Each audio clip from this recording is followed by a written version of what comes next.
Yo, what's up mga kaibigan? Nali na tayo magkwentuhan. Matapos ang post-game press conference ay nakita na iika-ika na maglakad ang all-star guard ng Indiana Pacers Tyrese Haliburton. Ang iba ay sinasabi na may injury to, habang iba naman ay sinasabi na kahit sino naglalaro ng basketball ay alam ang lakad na ito. Typical lakad varsity nga daw ito mga kaibigan. Kung may injury man nga si Hali ay may 3 araw siya para ipagpahinga ito at magpagaling. Ganun pa man, kailangan niya nga na mag-step up para sa kanyang team. Nagtapos siya na may 17 points, 3 rebounds, 6 assists, 2 steals, 2 blocks, and 5 turnovers nung Game 2. Decent stats nga ito, subalit NBA Finals na ito mga kaibigan. At kailangan niya nga mag-step up, lalo na't nag-average na si SGA ng 36 points per game sa first 2 games ng NBA Finals. Sa Game 2 nga ay 5 points lang ang meron si Hali matapos ang first 3 quarters. Sa first 2 games ng finals ay may average lamang si Hali na 4.5 points sa first half. Okay lang nga ito kung mataas din ang kanyang assist, subalit so far ay below average nga ito mga kaibigan, at least sa kanyang standards o sa nakasanayan natin sa kanya. Ganun pa man ay tied at 1 apiece nga ang series na ito, at malaking bagay na ito para sa Pacers ang makaisa sa home court ng OKC. Ngayon ay may pagkakataon sila na bumawi at ipanalo ang 2 sunod sa kanilang bahay. Isang bagay na hindi magiging madali dahil bagamat napakatindi ng crowd at fanbase ng Pacers sa Indiana, hindi nga sila unbeatable sa kanilang home court.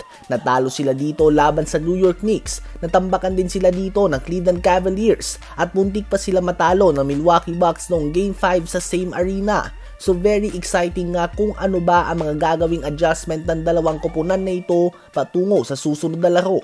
Ano ba masasabi nyo tungkol dito? Ngayon ay tumungo naman tayo sa Phoenix Suns. Sila nga ang team na may pinakamataas na sinahod sa mga players ngayong season, at ang ending nga nito ay hindi man lang sila nakapasok kahit sa play-in tournament.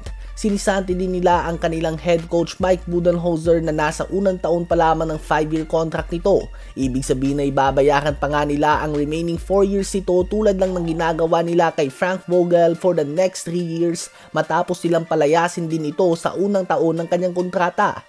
Si Bradley Beal na may sahod na 53 million sa susunod na season at 57 million naman matapos ito ay nag-average lamang ng 17 points and 3 assists per game, at naglaro lamang ito ng 53 games dahil sa injuries. At ang masaklap nga dito ay hindi mo din siya pwedeng i-trade dahil sa no trade clause sa kanyang contract. Kaya naman nakapako talaga ang Phoenix Suns sa kanya, habang si KD naman ay expected ng malilipat ng team ngayong off-season. Kaya naman ang may iwan dito ay si Devin Booker, at committed nga sa kanya ang Phoenix Suns for the next 2 years. Short term lang nga ito mga kaibigan. Planong bigyan ng Suns si Booker ng 2 years 150 million contract o 75 million per year na sahod. Ito nga ay matapos sa bigo niyang makapasok sa All-Star at maging parte ng All-NBA team ngayong season, kung saan nag-average lang din siya ng 25.6 points per game on 46% shooting sa field.